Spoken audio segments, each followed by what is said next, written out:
I look around and I'm impressed. Calm music is playing and the aesthetic is really clean and modern. I feel excited but nervous at the same time, but I know what must be done. I've gone out of my way to go to a study cafe all the way in central London. And it's my first time. Like, everything's pretty serious. They've all got their MacBooks out and they're all doing their work. Apart from that one guy who's FaceTiming someone and being a bit too loud. A really nice environment. It was raining outside a little and my hoodie sweat, so I found a seat, and it's not a great one because it's busy and packed, and apparently this is a pretty famous study cafe. But I sit down, get my books out, hang my hoodie up on my chair, and I open my French past paper. I read the passage. Tancrede. He lives with his sister and his mom, and he's going for a walk. But I realized suddenly, I've read the whole paragraph, but I can't remember what I've just read. The hell? What did I just read? So I reread it again. Tancrede, he lives with Tancrede, he likes to go to the pool with his friends. But my mind just keeps wandering. I get distracted in my thoughts. Before I know it, I've picked up my phone and I just go on TikTok. You relate to this, right? You sit down and go and do some work. You're physically present. You've done the hard part. You put your phone down, you decided you're going to study, you've sat down, but your mind is just not present. You're physically here, but you're not mentally here. You feel like your brain is full of fog. Feels like you're fighting an upstream battle. You can't remember what you've read, your focus is scattered, and you ended up just watching random YouTube videos and doing anything but the task. But what if I told you there was a way to avoid all of this? There's a way you can merge yourself with the task that you're doing. No distractions. You unlock a state of your mind where you can complete work at frighteningly efficient rates. This will allow you to study effectively and efficiently so that you can do the work that you need to do that usually takes you hours, done in mere minutes. This is the magic of flow. But firstly, what is flow? Flow state is a mental state where you have no thoughts in your mind and you're fully immersed in the task. You often hear athletes say they're in the flow, they're in the zone, and that's when they start scoring all the goals. I always wish that I could do this for studying, because whenever I tried to sit down to do work, I simply couldn't. But once I started to utilize this flow state, that's when it all changed for me, and I'll be teaching you how to do the same. Chapter 1. Preparing for flow.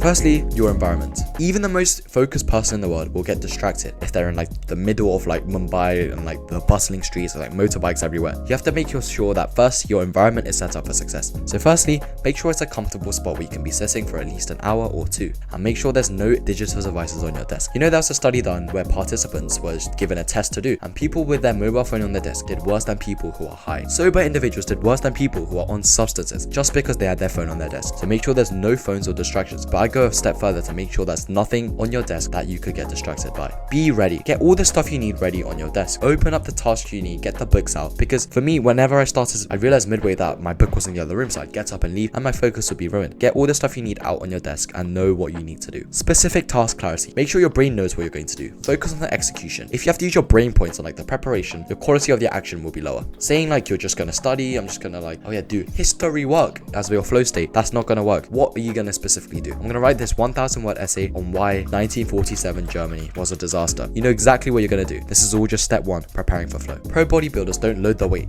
They get someone to load them all up so they can just focus on the execution. Routines enhance flow. Michael Phelps, the best swimmer, had a routine. He had just like left foot forward, right foot forward, and then he had this specific water bottle and this specific song. Make flow something that's part of your routine and you know when you're starting to do it. Chapter 2, maintenance.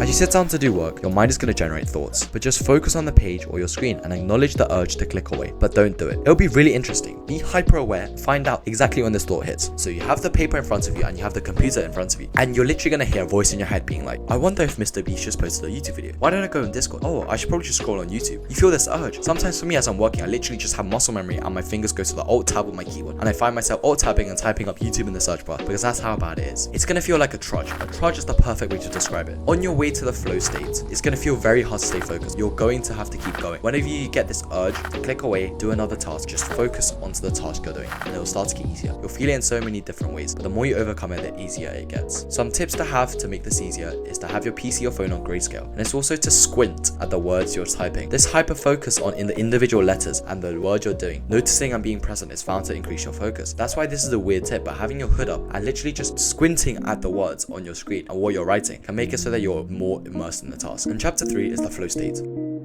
Once you do this correctly and you start to acknowledge the intrusive thoughts, you start to push them away, you're going to start to feel immersed with the task. And I used to think that like meditation, yoga music would start playing and then surrounding would like dissolve away and transcendent space, time, parallax, vacuum, and I'd be doing my work. But actually it's none of that. It doesn't even feel that amazing. It's just the absence of thoughts. You're not going to have any thoughts in your mind and you start to produce work at a quicker rate. And enjoy this because this is the point of time where you're going to be getting your best work done. After 60 or 90 minutes, because that's the average duration of most people's flow state, you're going to start to find the thoughts harder and harder to push away. You're going going to find yourself checking the time more often, and that's just a signal that the flow is coming to an end. And that's fine. Don't be frustrated and don't try to push it further. Just means your flow session is coming to an end. Good job, that was your first flow session. Chapter 4 is flow blockers.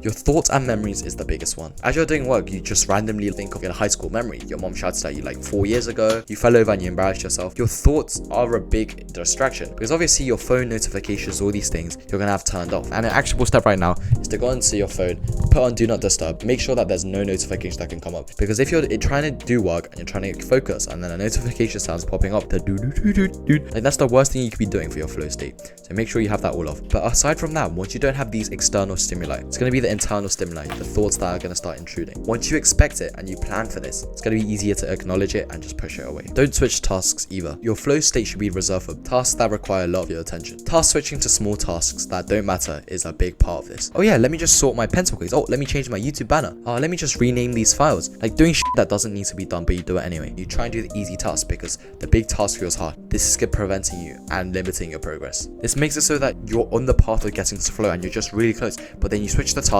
and your bar resets. Don't do this. Every time you switch tasks, there's mental residue and it takes up to 20 minutes for you to refocus back on the task. So once you have your task you need to do, focus on it and finish it to its entirety. And chapter 5 is post-flow.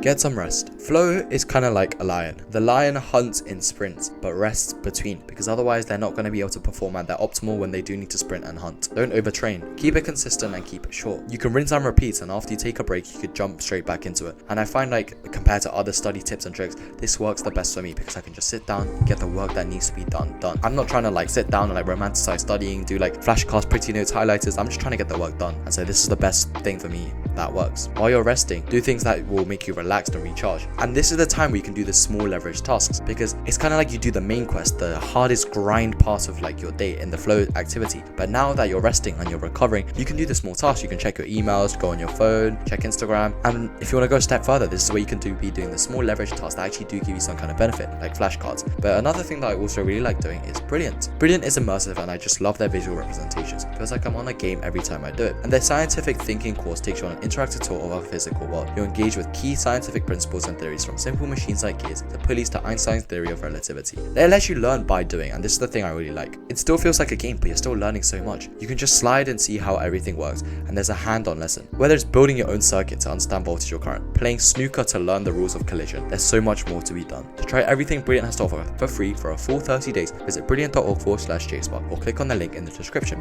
You also get 20% off in their annual premium subscription. Some bonus tips for flow is to make it a game. Try and increase your flow duration and get more done in your flow task. What can I do? What can I focus more? Let's try and get your high score up. Gradual challenge increase. If the task is too boring or easy, you're not going to get into flow. It's found that flow state activities are usually the one that stretch you and challenge you, things that are difficult, because that's when you're going to be able to dive in and actually like delve into the problem. And believe it or not, this was an extremely simple and condensed summary of the flow state. As always, take action in what you've watched today, and I see you next time.